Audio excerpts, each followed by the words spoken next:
Yet, we are here, though. I appreciate you being here. I appreciate you spending your quality time coming to see this mug, hearing this face, and hopefully learning a couple of things, or at least, being able to have a conversation about some topics with your friends and family. And a couple of things I want to bring up. One is, for now on, I figure I'll take the first 10 minutes or so to talk about some things that mean to me or mean something to me. And then I'll bring in any guests that may come in. That way it gives me some time to talk about my feelings, because I feel like people want to hear about me and what I think as well. Or that's just me being completely all about myself. But let's start with a couple of things. First thing, it is a huge risk, right? It is a huge risk to be seen. I want to talk to you and a lot of your kids out there because it was Father's Day yesterday, and I am a stepdad. I grew up with a stepdad, and I feel it's very important to say Happy Father's Day to all the stepdads out there yesterday, and I hope you had a blessed day, and I hope you're treated as kindly or more kindly than any dads out there because you are the true champions, taking on the children that were not from your loins, but you chose to love them. And I really appreciate you guys out there. And you need to understand that you have a big job, right? You have a job in raising your kids and making sure that your kids grow up to be productive adults, not a-holes, right? You don't want kids that are jerks. And I feel as though we're kind of losing a couple of things in this country where we kind of equate a-holes and jerks to racists and bigots, and it's some people are just bad people, right? And they don't deserve to have anyone listen to them, but they do. It's their right to speak up. I believe in free speech. I believe it wholeheartedly. I believe that no one should be canceled for any speech that they have because people will just automatically cancel them regardless, right? People will just stop watching. People will stop listening. If my podcast were to get canceled, it would be because people stopped tuning in. And I want to speak on a few things here to make sure that we can understand where my mentality is with raising my two boys. And they're both pretty much teenagers. One's a 12-year-old, one's a 16-year-old. And it's a lot of fun now. Younger, when they were younger, it was tough, right? Because I was a new guy. Mommy is their mommy, and I was stepping into their territory, and that was a tough time for our relationship, and I was not sure how long it was going to last. We're talking about we'd go out to eat, and young one would just start crying out of nowhere, right, throwing a huge hissy fit, and it was tough, but tough instances or tough experiences make tough people, right? I wholeheartedly believe that. I think that we need to teach that to our kids too, and we need to teach that there's a huge risk in being seen, to have the public eye on you and to be judged by those who really have no clue about you, right? They judge based on the book or the outside of the book versus reading any single chapter about your life. And we need to instill this confidence into our kids that no matter what, you will be judged. You will be in front of the firing pin, right? They're going to be looking at you and automatically assuming some things about you. And that says more about them than it says about you as a person. And you need to react accordingly because it's not about how other people act. It's about how you react. And the worst thing about being your true authentic self is when somebody doesn't accept that person. They don't accept you for who you are. And I want to again relay to the, especially to the younger kids, if any of you are watching or any parents out there that want to show this to their kids, be your true authentic self, and the right people will become part of your tribe, right? They will be drawn to you. They will come to your circle organically, and you don't have to fight for it. You don't have to fight for being someone that you're not. Trust me, that is not the right path you want to take, because you will end up hating life. You will end up hating yourself. You will end up being someone that you never thought you would never become. And we want to make sure that the real person inside of you, bring that person out. Some people are going to reject that person, and that's perfectly fine. People are going to reject everybody. But you don't want to sit at the same table as those people, right? You want to have your own table. You want to sit with the other kids. You may not want to sit with the cool kids. And I try to teach my son, the youngest one, especially the 12-year-old. He's a character on his own, right? But you can tell that he's learning some things online, and he's trying to um, be liked by the people around him and trying to act like the people he sees online. And sometimes that's just not. I try and teach him to be his own person. People will love him for who he is. He's got a personality to him, and I hope that all the dads out there, the stepdads out there, I hope that you're teaching the same to your kids. And I'm sure you are, because once you get older, you start understanding these things. It's when you're a teenager or a preteen that you want to fit in, right? It's easy to fit in. It's so much easier to fit in. But if you want to live that great life, if you want to live that exciting life, you want to be that person who you dream about being, then you got to step out on your own. And you got to take on that risk of being seen for who you really are, and for people to accept that person or not accept that person. And it's perfectly fine. I'm a big believer, right? I read the Bible. I pray all the time. And the Bible says, let your heart not be troubled. Don't let your heart be troubled. And that's huge, because we feel emotions a lot. And we automatically either get really angry, really sad. Like we just have these waves of emotions. And what has helped me has been meditation. That's something I want to throw out there before my guest comes in here. One thing that has helped me, especially during COVID, especially being in politics myself, being in the public eye, being in front of people judging you, saying things behind your back, even though it's not behind your back, because, the same people that they know, and they end up telling you. Just be still. Be still and know that he is God. And know that people hated God before they ever hated you. And it's okay to be hated. It's all right. As long as you're yourself, that's all that matters. Is Malik here yet? I told him to be like 10, 15 minutes late. I do have a couple of things I want to talk about while he's getting in and getting ready, though. Some things that popped up in like pop culture, which I really don't like, but some things that I want to talk about, right?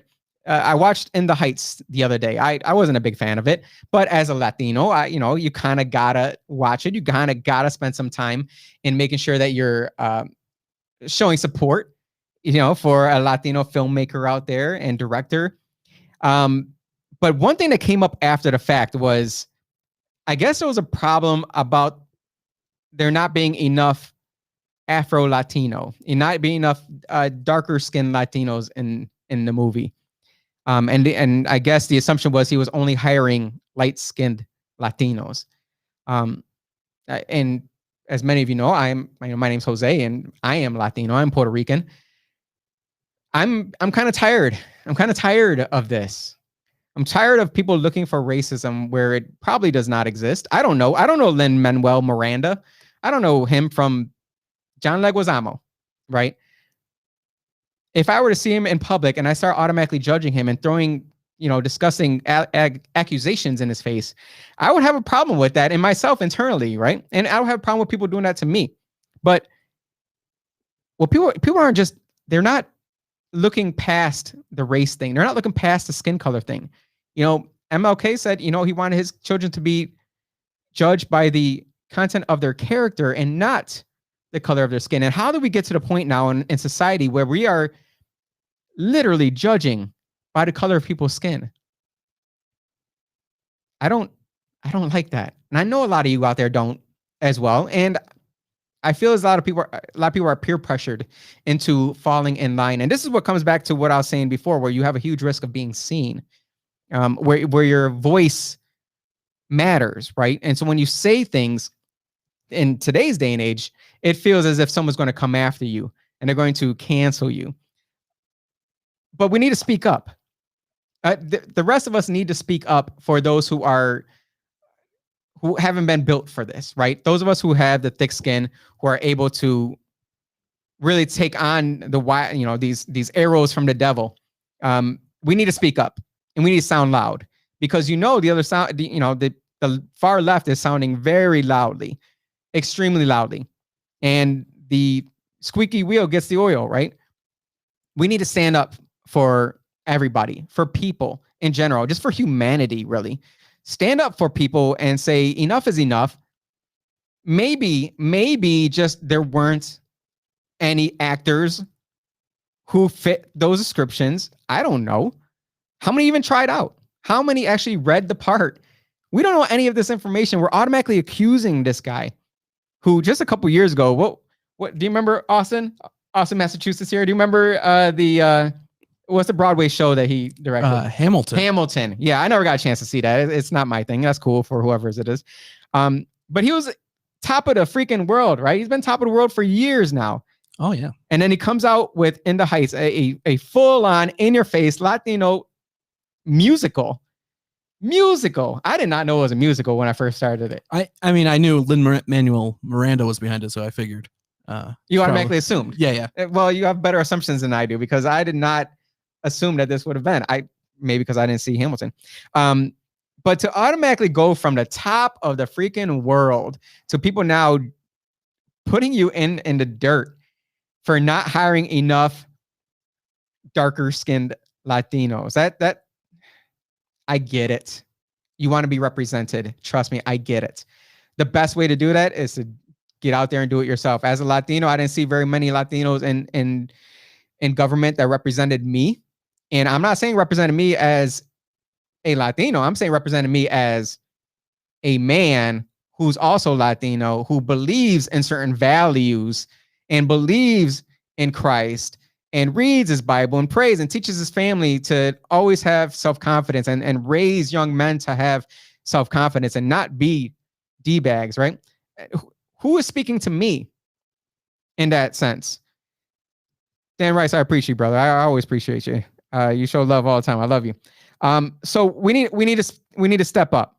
We need to not be afraid of speaking up, because my goal is to not be labeled, right? Anyone who labels me, because they always want to throw things at me and say, "Oh, you're just a Republican in hiding," or "You're just this, that, and the other."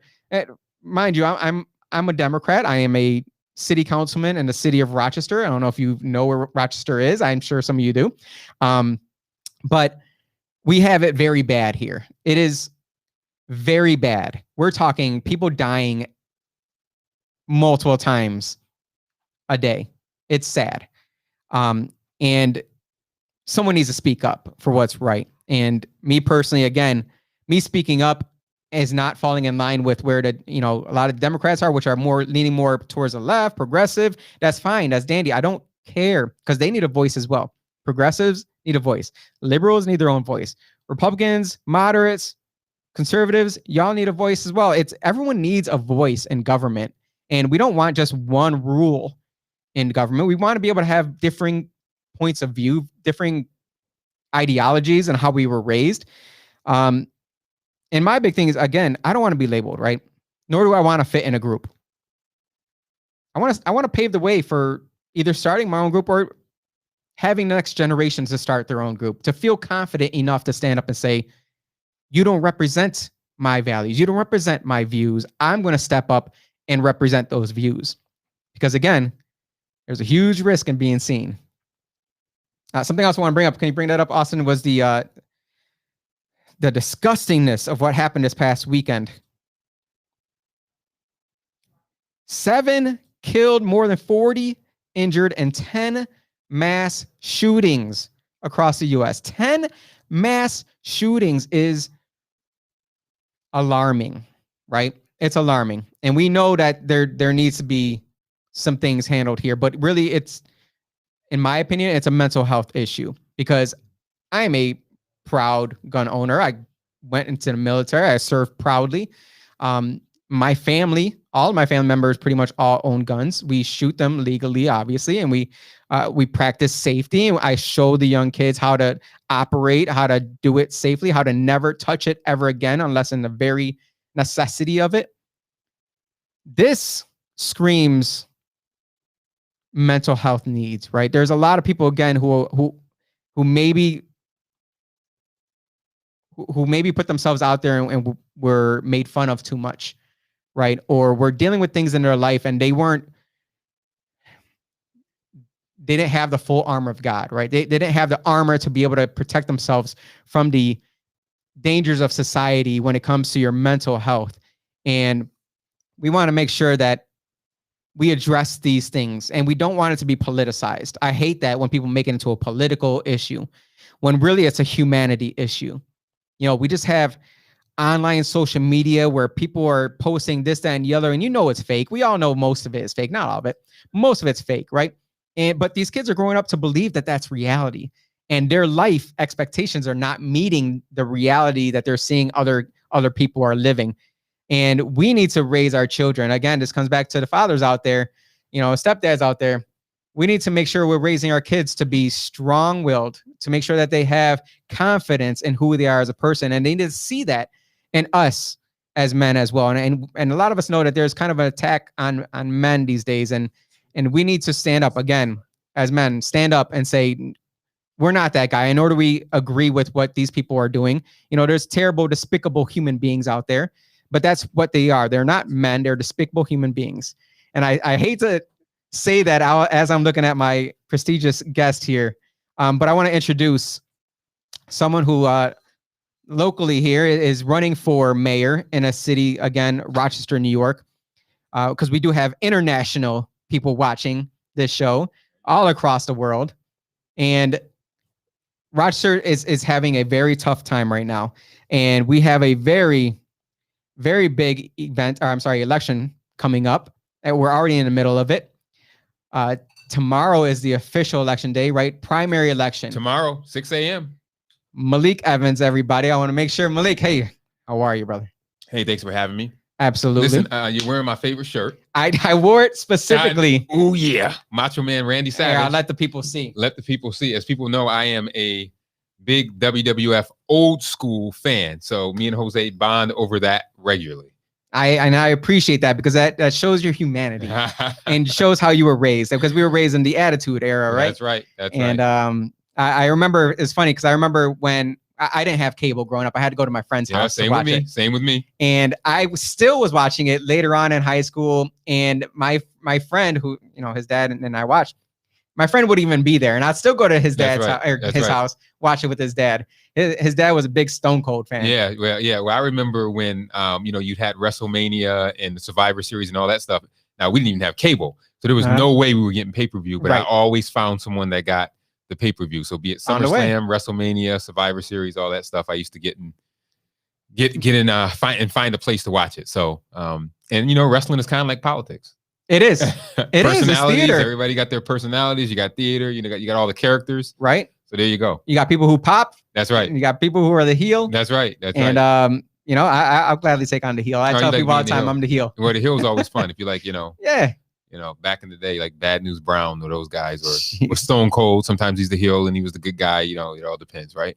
Well, it all depends on your place in life, right? Right. What your feelings are when it comes to. I should put on my headphones. I'm glad that you're here, brother. I appreciate you being here. I want to start off, and I did this last week as well with council member Mary Lupian. Talk to me about what your upbringing was. What made you the person that you are today, though? Not just, you know, the generics of it. Yeah. Talk to us about what makes you Malik Evans, the person who votes on legislation that affects people on an everyday basis.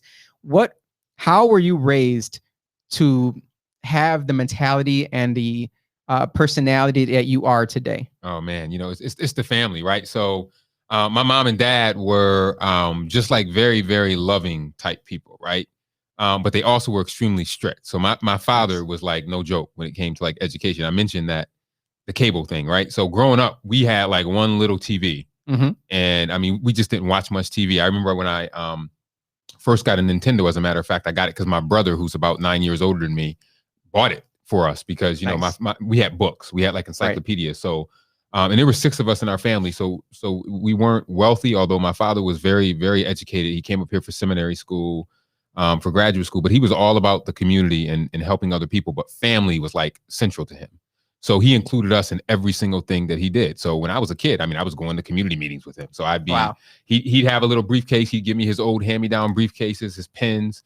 I would sit in his office. So, you know, so he was that way. And then my mother was, So my father was more the disciplinarian. My mom was more the the nice soft one. She baked me cookies every single morning from the time I was in first grade all the way up to like my senior year. So every morning from my same first cookies, grade, same chocolate chip, oatmeal, all that. And then I parlayed my mom's cookies that she would make into a cookie business. So I understood entrepreneurship from a very early age. Well, that's what I'm talking about. Yeah, and my mom and dad were like, all right, if you're gonna be selling our cookies, you're gonna have to give us a cut of that so you can learn about supply and all that stuff. So they really taught us life skills growing up that were very good. But they always put community first. So my father had a nonprofit. It was called First Community, which is the way I've always lived my life.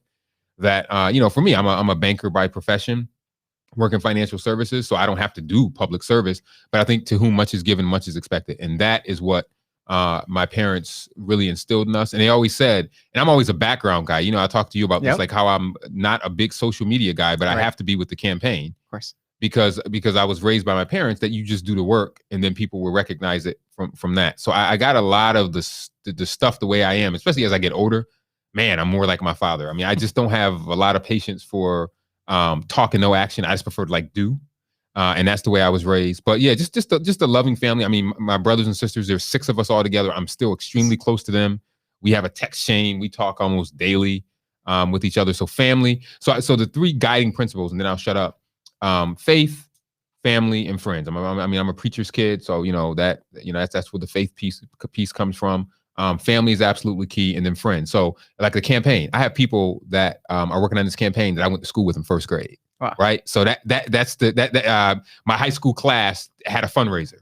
So if you become a friend with me, you are like friends for life, basically. That's what's up. That's cool. So those are kind of the guiding principles and kind of how I how the upbringing happened. And then the last thing I'll say is, I also understood very early on too, the shortness of life. I lost a lot of friends to a bunch of different stuff growing up. So it also told me that you don't have a lot of time, and the time that you hear, you better use it wisely. But you got to use it wisely to try to make a difference. So that's kind of the way I grew up. That's awesome. You hit a couple of different topics in there that I didn't have listed here, but it's great to hit on.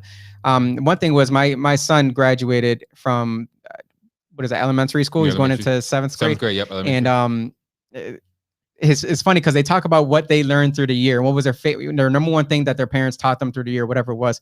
And my son's was just do it. Yep. Right. Yep. And it could be taken in a negative way and a positive way, but most of it was a positive way with my son when he quits really, really quickly. Mm-hmm. Right.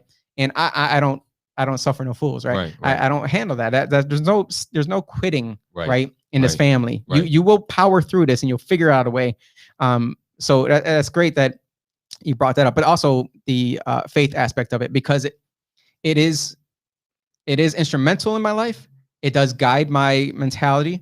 In politics, you're supposed to separate, political from religious, but you do have morals that were instilled in you as a child, and that's fantastic to hear, because it seems as if some people use that as a political ploy. Yeah, well, one of the things I learned is that number one, you don't. My father always said you don't play with God, and that you don't have to talk about your faith because you have to live it, right? So if you're living the tenets of your faith, you don't have to go around pounding your chest saying that you're in the faithful, because as we know, biblically it says that faith without work is dead, right? So if your work is not equal in your faith, then you're just talking, right? So, and that's the way that I was raised, and so that's the way I've always tried to live my life. I mean, I'm a very spiritual person, very faithful person. A lot of people that know me know it, right?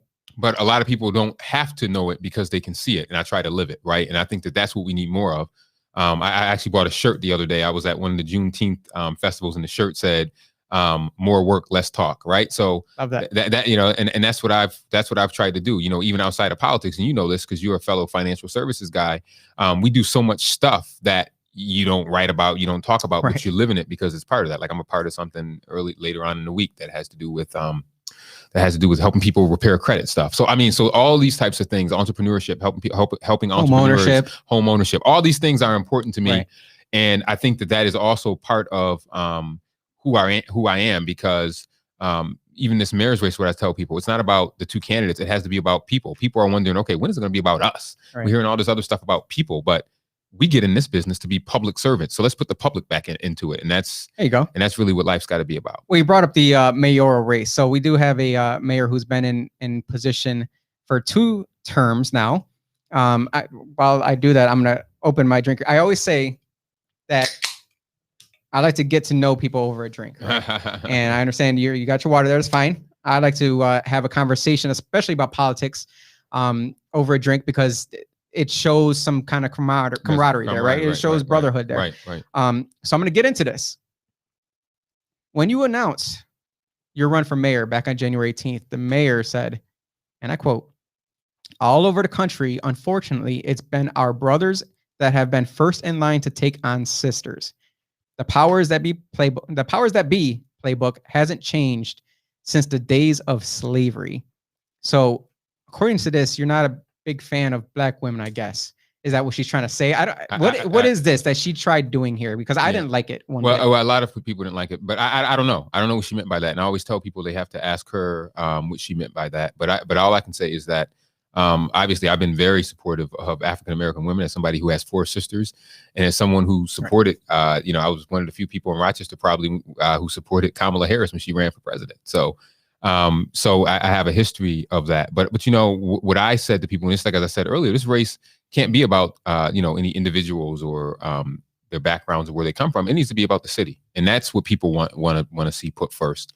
I might ask regularly. People always say, "When is it going to be about us?" Mm-hmm. It's always about you guys and what's going on with you, and that's important. When is it going to be about increasing the home ownership rate in Rochester, which is only about 35%? When is it going to be about bringing up the median income in Rochester, which is almost half of what the county's median income is? When is it going to be about making sure that we bring down the poverty rate and make sure that we preach a gospel of economic empowerment?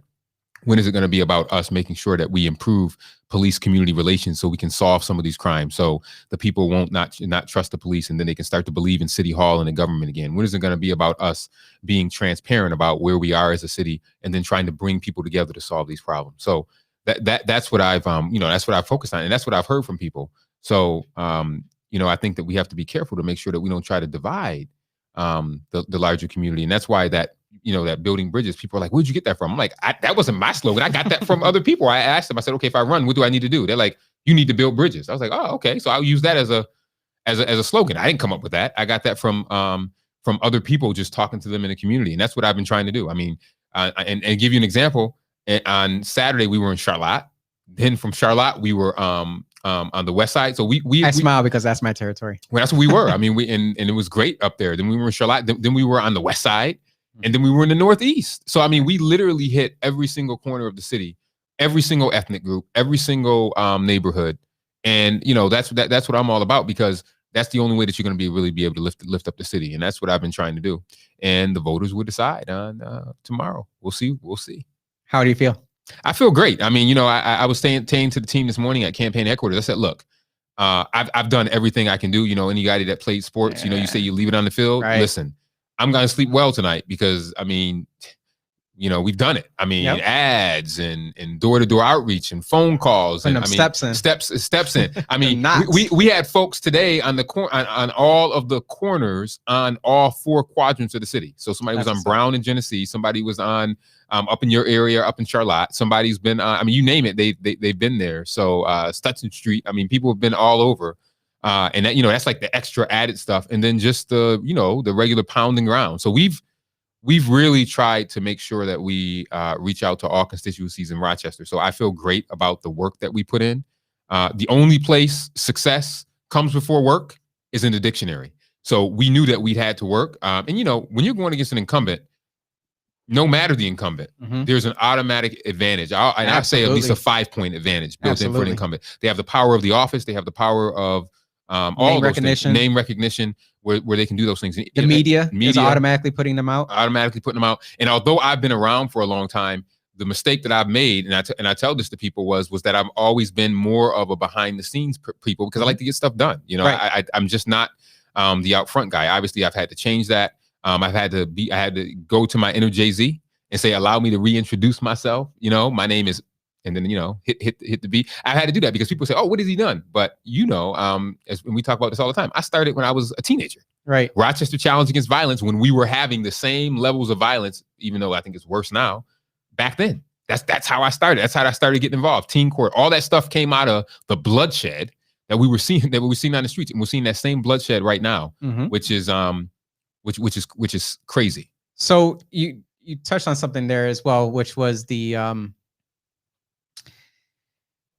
having to come back out and reintroduce yourself, right? It was tough for me because when I ran, and I hope people learn from this as well. If you are deciding to run, take a lot of pictures. Yep. Because that's right. When you do the work, you don't think about pictures. No, you're not doing that. Thank goodness we got a photographer here. Who's a photographer? Right. Yep, those are my photographers. But you need that right now. You need that, and you're exactly right. Because now, if it's not on Facebook, it's like it didn't happen. But remember, when I was doing this, the work, it's not on Facebook. And I've worked on so many things, even recently at the commissary, the kitchen incubator that's downtown. I was on the board for that. I'm on the board of Museum and Science Center, which has a new planetarium. So I was a Young Entrepreneurship Academy. I was an instructor for that at the Boys and Girls Club. So a lot of people would say, "Oh, I didn't know who this guy was." Now those that know, who know you well, they know that. But for a lot of newer people who may not have heard of you, they may have moved to town or whatever. They say, "Oh, well, what has he done?" So or younger voters who were just getting into the scene. Just getting into the scene. So you have to do, and that is absolutely a great piece of advice that you're given, that you do kind of have to. You don't want to brag because you can't do it without other people. There's a very thin line, right? There's a thin line there, because when I went into certain areas and I had already done work, like I had done a lot of work with your neighborhood association, right? And I go there and they're like, "Who are you? Why are you just coming here?" I'm like, "Who?" Right. I want to be like, "Who are you?" Right. Like, who are you? I don't see you. Right. But you can't do that, right? You gotta hold your composure. So I'll say it on here, right? And hopefully they don't watch. I don't know. See, but you did say you brought up the police thing, and anyone who knows City of Rochester, we're having a very difficult time now in our city's life, where we are seeing a group of people who are screaming for defunding police, while we also have a very silent, I hate to use the phrase silent majority, but a lot of people are saying that's stupid. Why would we defund police when we have the most crime in ever? Something that popped up recently was, I saw that you were endorsed by, if you want to bring up Austin, Massachusetts, the picture of the former chief, Cedric Alexander. You were endorsed recently by him, and he worked for Lovely.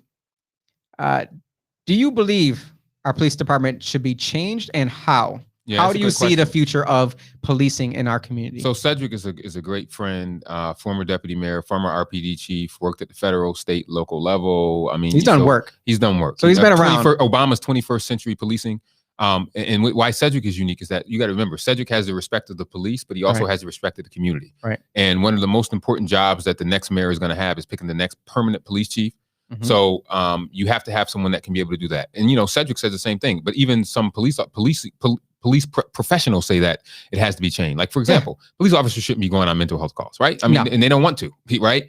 So we have to ask ourselves, okay, what is it that we want the police to be able to do, particularly as it relates to mental health? I know my father, for example, worked in mental health for years, and for him, he had that skill set. Police officers would call him in, and they'd be on the perimeter, and he'd go in and he'd be able to go into a situation, talk to them, diffuse it, get them to the hospital or wherever it is they needed to go, or to services to be able to do that. And we need more of that, because sometimes that escalates.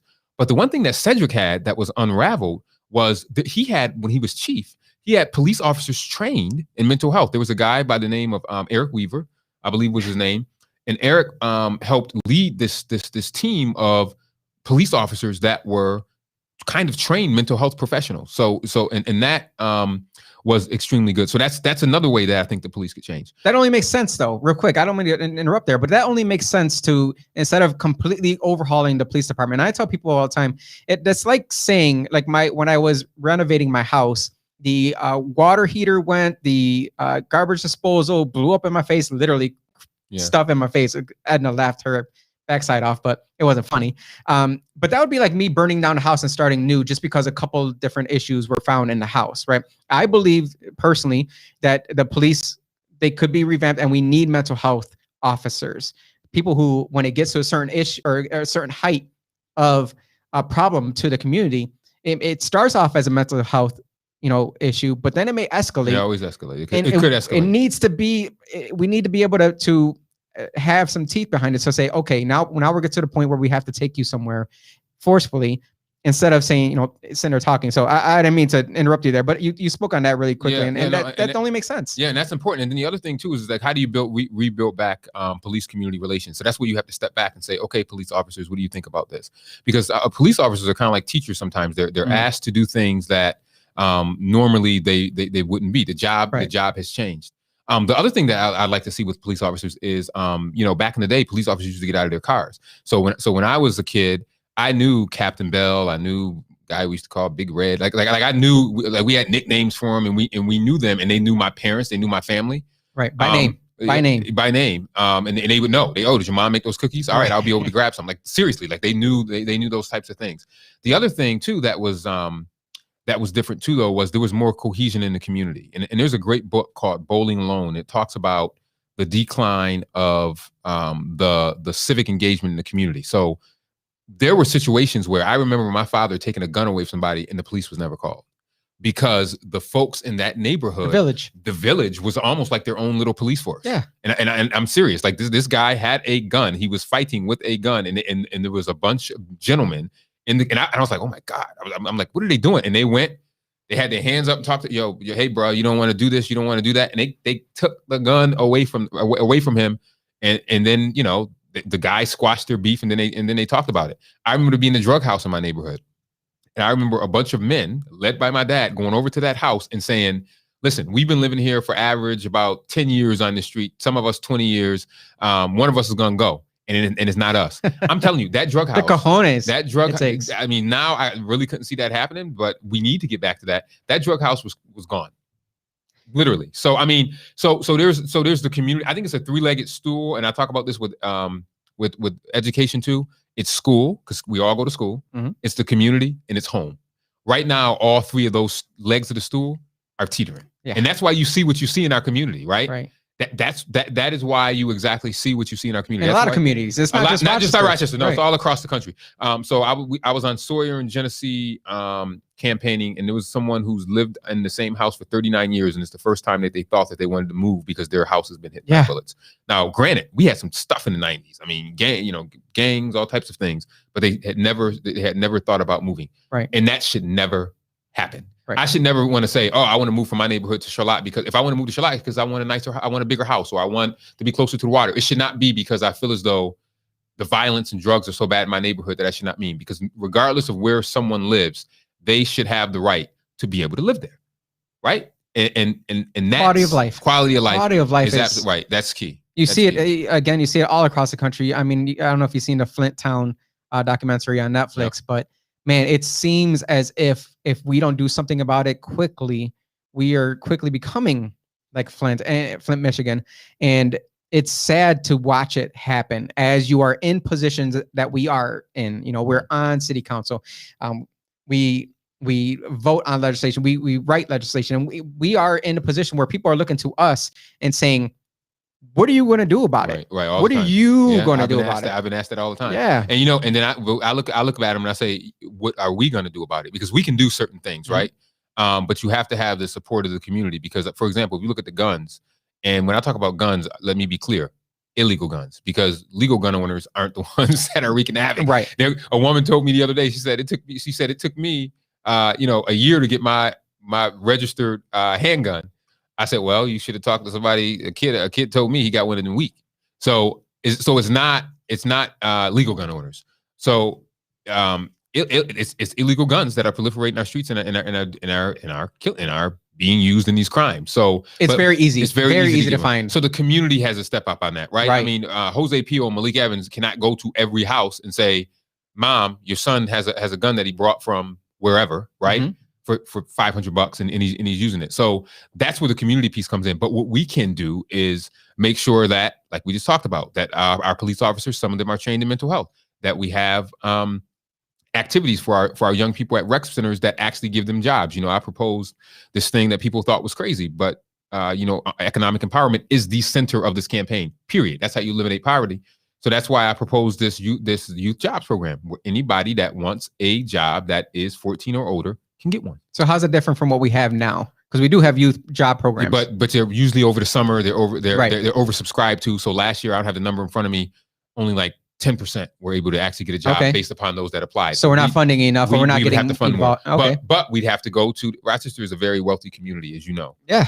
So we would have to obviously have public-private partnerships. The city couldn't fund it all. Right. But we could have to go to foundations in the private sector to put it in a pool to be able to do that. Now, obviously, if a kid is in school, they won't probably work the way I worked when I was in high school, 20 hours a week, right? Stuff like that. Me too. It might be 5 hours. Big lots. Right. I worked at Big Lots after school. Pool. Went to wrestling practice, and then went to Big Lots. I had my own little cookie business still on the side, and that's hours. But then I still worked over 20 hours a week at Genesee Valley Pool. I was, believe it or not, I did the bank deposits and all that stuff. Then I ended up becoming a banker. Did you see Rachel there? Rachel Barnhart, legislator. Yeah, she would skate there sometimes. Jenny Ryan would skate there. A lot of people used to skate and swim over there. So it was a pool in the summer. But to my point is that, guess what? I didn't have no time to get in trouble. You know why? Right. I was too tired. Yeah.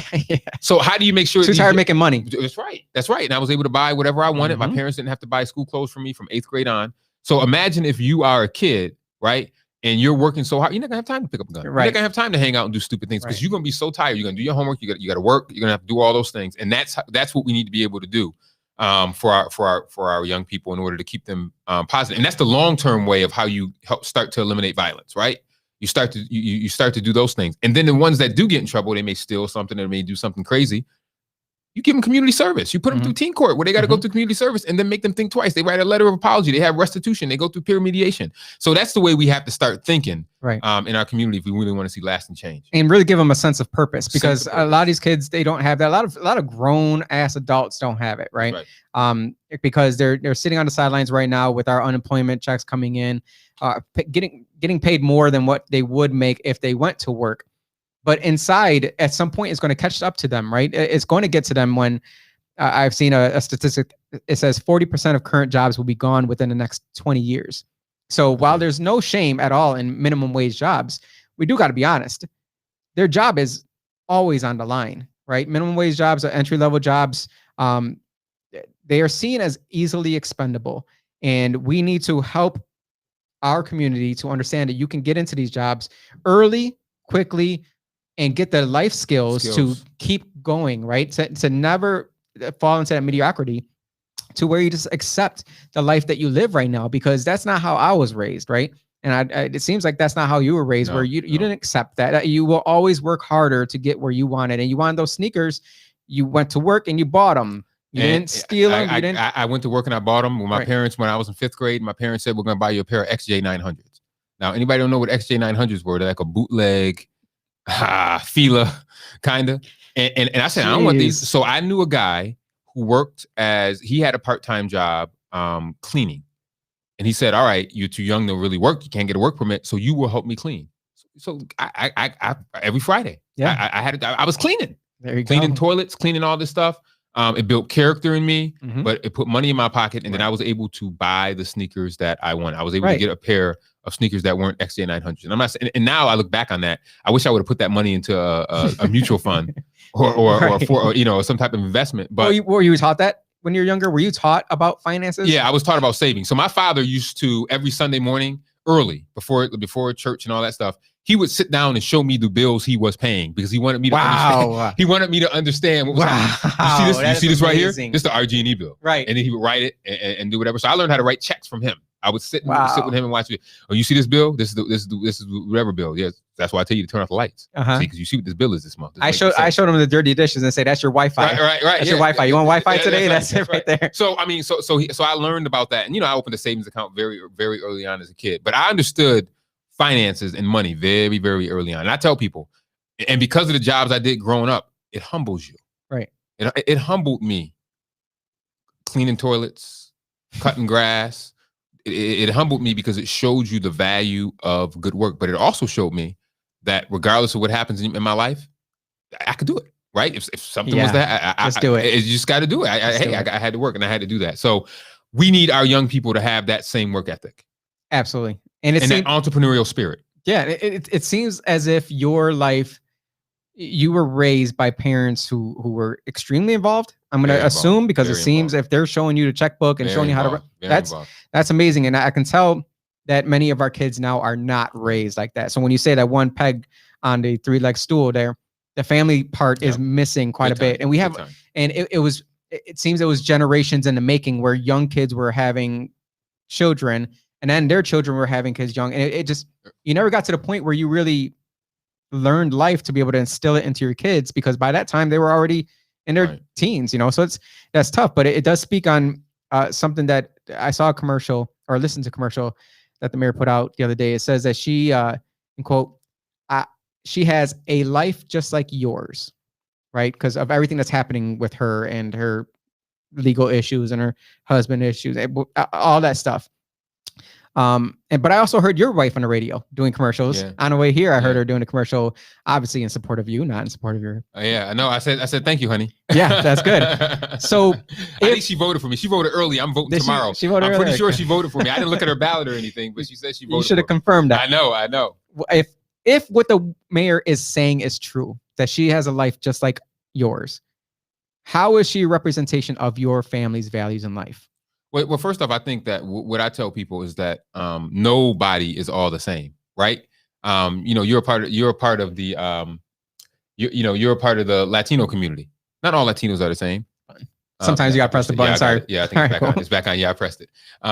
Your guy showed me the trick. Yeah, I pressed it. So we're back on. Good job, Austin. Yeah, Austin did a good job. But the Latino community is insane. The African American community is the same. So but they want to group us. Yeah, but they do that all the time. They do that all the time. And I tell people all the time, the people are not all monolithic. We're just not. Right. So everyone is different. But I can tell you that, again, what guides my life is faith, family, friends. I can't speak for anybody else's life, but that's what guides me. That 3-legged stool is important. Community, school, and home education is absolutely critical to me. When I say education, I don't mean that everybody's going to go to college, because that's what I remind people. Right. Only about 30% of the population goes to college. Everybody thinks everybody does. Probably should go to college. Right. I say less than that should go to college. And we might disagree on this one. But you should get a skill. But you should get a skill, right? Right. Get into a trade. Go to Edison Tech, holler, Northwest. Right. But this is something that these kids could be learning right now. And a lot of kids are earning money to help their parents afford bills every month. Right. And we're sitting here trying to teach them in a way where they're going to go to college to learn and get a degree and think about the future when they can't even think about tomorrow. Right. I think, and how I look at college is the same way I look at it as home ownership. Not everybody has to own a home. Not everyone has to go to college, but they should have the opportunity if they want to do that. Right. So for me, it's all about the opportunity, and then multiple pathways. I mean, I'm supported by a lot of the trades. God bless them. And I mean, man, if I would have, I wish I could have learned electrical. Right. Or operating engineer, which are the guys that take down the heavy buildings and all that stuff. I mean, they probably make more money than I'll ever make. Right. But how do you do that exposure to folks early on? And again, just saying, here are the opportunities. And to your point, a lot of folks in our community just don't have that opportunity. And I remember when I took some students on the campus of U of R, guess where they were from? The 19th Ward, which is right next to the U of R. You know what they asked me? Are we still in Rochester? Right. They asked me if we were still in Rochester. So I heard people at U of R don't even know Charlotte Beach exists. Sometimes they don't even know it exists, right? So how do you bring down walls so young people can see all of the different things that are out there that they can be able to take advantage of? And that's what we have to do as a community, because if you don't know the options, if you don't know the opportunities that are there for you, you won't do better. But also, you'll be so parochial in your thinking that you think that life is only in your neighborhood, and you didn't know that's broader than that. You were in the military; you were all over the world, right? So how do we let our young people know that they can go to the top if they're not afraid? That's great. And you're speaking about opportunity way more than I've heard before with someone else in the past, where they talk about equality, right? So what are your thoughts on the sources of inequality and how to make it so that we are somehow more equal?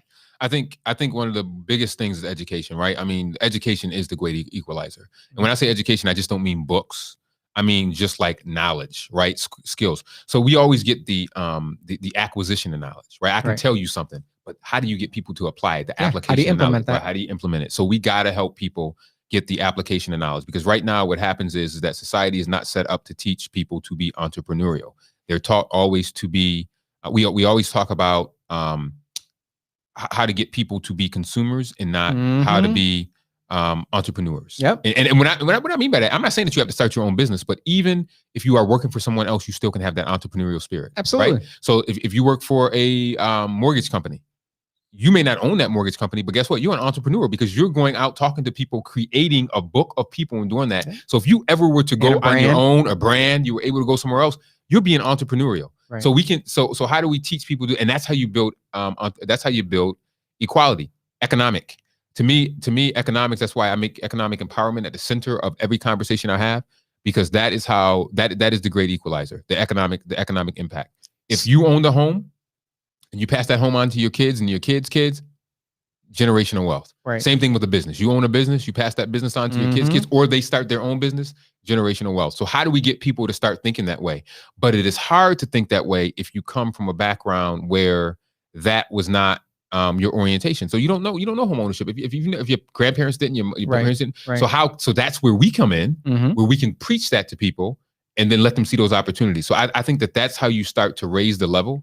And that's how you be able to start breeding opportunity. And then you won't see people using guns. You won't see people doing a lot of these other things because they're too busy making money. Right. And so how do we make sure that we put dollars in people's pockets?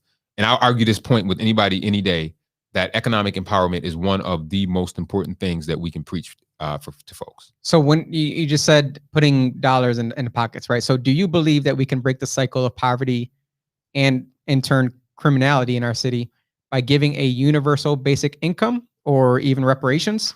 What are your thoughts on that? Well, first thing, you got to remember, reparations is a $6 trillion program. So, and it has to be done by the federal government, and it has to come with an apology. So when someone's bringing up reparations in our city, the city of Rochester can't do reparations. We don't have the money. We don't have $6 trillion. You can call it universal basic income is different. And so what are your feelings on that? Well, I mean, it can be explored. I mean, but that still won't be enough to raise people up to in terms of the economic empowerment agenda. I mean, you can do certain things. If people get an extra $600 a month, yes, it's going to help them probably, right? But again, are you still going to be able to allow them to thrive economically? And how you allow people to thrive economically is to make sure that they have access to entrepreneurship and that they get jobs that pay them not a minimum wage, as you talked about earlier, but a living wage, and allows them to move up the career ladder, right? So what I tell people is we can't be simplistic in our thinking with things that sound good, right? Right. You have to have you have to have a holistic approach to economic development, and it's all the things that I just mentioned. It's access to capital if you want to be able to open up a business acumen, which is making sure an entrepreneur is paired with somebody that can mentor them. So if somebody, let's say you're a podcast guy now, and another guy wanted to start a podcast, and I gave him $10,000. He would be much more successful because he has you as an entrepreneur, and he has access to capital, and he has that, right? So, and then creating an ecosystem in Rochester that supports small business for people who want to be able to thrive. Making sure that people have access to down payment assistance to be able to buy that home and then learn how to save. So that's it's difficult to put that all in a soundbite. No, right? You can't put that in a soundbite. So I call it economic. It's not that easy. It's not that easy. And people make it seem so easy. Oh, if we just gave people a universal basic income, that's not going to solve everything, right? We see it now. I mean, who got richer now? Amazon, right? McDonald's, Home Depot, right? Like all those companies during the pandemic got stupid rich. Right. So marijuana, for example, right? People think that marijuana is going to be the savior. First off, marijuana, the first year revenues from marijuana is only going to be about $250 million in the first year. There's 62 counties in New York State. Okay. So if I wanted to give every black person all the money from marijuana in New York State, you know how much they would get? $18. So we can't bank on marijuana revenue. Get you some Jenny Cream nail. That's about it, right? So you can't bank on marijuana revenue. The other thing is, so you have to look at it from a holistic standpoint. So in economic empowerment, you have to talk about all the things that I just mentioned: home ownership, business development, access to jobs, trades. All those things are precursors to how you are able to really have a real broad-based economic empowerment agenda that's really going to be able to allow people to thrive economically and just not survive. And I don't know about you, I don't want to survive. I want to thrive. Right. Well, it seems as if the entire city is struggling just to survive. And a lot of people don't see it because, again, they're used to their environment where they live. And they're like, well, why don't they just go do this, that, and yeah. Well, trust me, if it were that easy, a lot of people would. We all would have done it. And in a sense, too, the opposite side is, oh, they can just move whenever they want. No, man, especially right now, it is very tough for anyone to move. Even if you're making $200,000 a year, it's hard to move. Yeah, you know this because you're in the business. Inventories are crazy. I read the other day that there are some houses going over for $100,000 over asking price. I've never seen that. Yeah, it's absolutely insane I've out never there. seen that.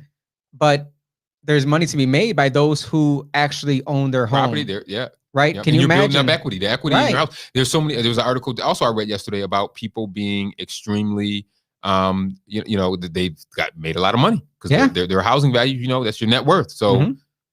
And they're taking that money and wherever they're going with it, let's say they pay cash for that house and it's less than what they paid. Now you have extra few dollars in your pocket to. Or if you want to start a business and you need equity, you're putting home equity and you're pulling out that equity to start that business. See, a lot of people just don't even know what home equity is. Right. So that's the big part that we're having a hard time in our city. And I have a hard time as well because I've had, credit repair classes. We're talking life insurance classes, but there's far too many people who are still in the mindset of when you ask them, okay, what happens when, grandma dies? What are you going to do? Right. Oh, we'll pull the money together. Right. That's right. That's right. You don't know about life insurance. That's right. But they think it's such a far off idea. They set up a GoFundMe. Right. Or GoFundMe. Right. And no one should be setting up a GoFundMe because especially if you can be paying $5 a month for insurance. So we got to have those conversations with our community because that's part of their overall economic empowerment plan. And it has to go beyond sound bites because it's not easy. That you have to have somebody that can help them to be able to do that. Yeah, mentor them. Just give them the information and be there when they have questions. That's right. It's very. That's right. You can give them the knowledge. I keep saying the acquisition of knowledge, but you gotta help them be able to apply it. Exactly. You know what I mean? I read about how to do electrical, but I can't apply it. Right. So it doesn't matter. I still need to call an electrician. So yeah. So something that me personally, I would feel some type of way about, but I wanted to see how you feel. You not only got endorsed by the former chief Cedric Alexander. But I also saw that President Scott and VP Lightfoot both endorsed the mayor. We got the picture for that. They both endorsed the mayor. We're talking about the president of city council and the vice president of city council endorsing the mayor. Were you surprised at all? How do you feel? No, I wasn't surprised. I knew that they were already they've been strong supporters of the mayor. So I wasn't surprised by that at all. I was surprised it came out as an endorsement because I figured that was already a foregone conclusion. And I had already heard ads from the council president on the mayor even before the endorsement even came out. Someone told me they heard ads on the radio, so I wasn't surprised. I wasn't surprised by that. But I think that they know, and because you served with me on council, that I've been very collegial with all my colleagues. I work well with everyone. So I think I'm a hard worker. I chaired finance and all that stuff. I try to make sure that I include everyone in on the process. So, people have to make their picks, and I guess they made theirs. Yeah, I agree. You're one of the few people who I can always go to for either advice because you've been in politics for a long time, right? Being on a school board prior and being on city council, and just for input. There's certain times when I'm like, hey, can you give me your thoughts on this? And that's my role. I should do that, right? Because I always think that there's no book on like how to be an elected official. Right. There just isn't. I mean, you can read it if you want to, but everything is I'll write one. I'm not sure you want to read that one. You might be able to, but but I think that's what I've tried to do. And in fact, before I was going to be done, I wasn't going to run for mayor, as and I decided later in the game. But I said, man, it'd be cool just to be that old guy sitting in the restaurant and people coming over and asking for his advice on how to do that, because I have a lot to say on the subject, and because I have been around, and it's such a noble thing for people to be able to do, but it's also something that is, man, it's nothing like it. Yeah, it's nothing like it. It's quite the business, as you know, for your last 2 years. Putting yourself out there. Putting yourself out there. I mean, it's humbling. It's like I always equate running for office like being a stand-up comedian. Like, imagine getting on stage and talking or telling a joke, and you don't know if you're gonna bomb or not. Right. You think about it. You're getting up there and you are literally. You think you're hilarious. Yeah, right. Exactly. But other people, and then you think you're great. You think you got all these great plans, but. So I always applaud anyone who wants to step forth, regardless of if they win or lose, because it's nothing like it. I mean, it's not like you're in it for the money. You're not gonna get rich off of it. Nope. If there's no trophies. There's no trophies when you lose. That's right. There's no trophy. No runner up. Right. So, but yeah, it is very admirable for people to step up. Even if you're running for town board or school board or any of those things, I always applaud people for doing that. But I think one of the things people realize is there's no shortcuts. No. I mean, man, even during the pandemic. Even during the pandemic, I'm burning the candle at both ends, and it is tiring. I bet. but Well, noble. I appreciate you stepping up for our city because Thank you, sir. I feel that a lot of people are behind you, and I hope a lot of people are behind you. Personally, I hate to, say who to vote for in any type of way, but if we want change, we can't expect the same. We can't expect change from the same, And you right? got the opportunity tomorrow. Right, exactly. So make sure everyone shows up to vote tomorrow. Voting is incredibly important at a local level, especially because your vote. I won by 21 votes, right? Wow. For the primary, I won by Wow. 21 votes. Wow. So I didn't even know that. Wow. yeah, if you don't think your vote It matters, matters. it matters because there would be no Jose Peo here Wow. if, let's say 7 family members didn't show up Wow. with their kids or something. So make sure you show up to vote. You can vote today. Well, actually, early voting is done. You have to vote tomorrow, and make sure you know where you're voting. And any last words you got for the people of Rochester before you are either claimed a? Geez, at that point, that's the thing about Malik's position right now. If you lose tomorrow, Still on the ballot. you're still on the ballot. Oh yeah, okay, yes. Working family, right? Working families. Working family. So, Well, so it's like we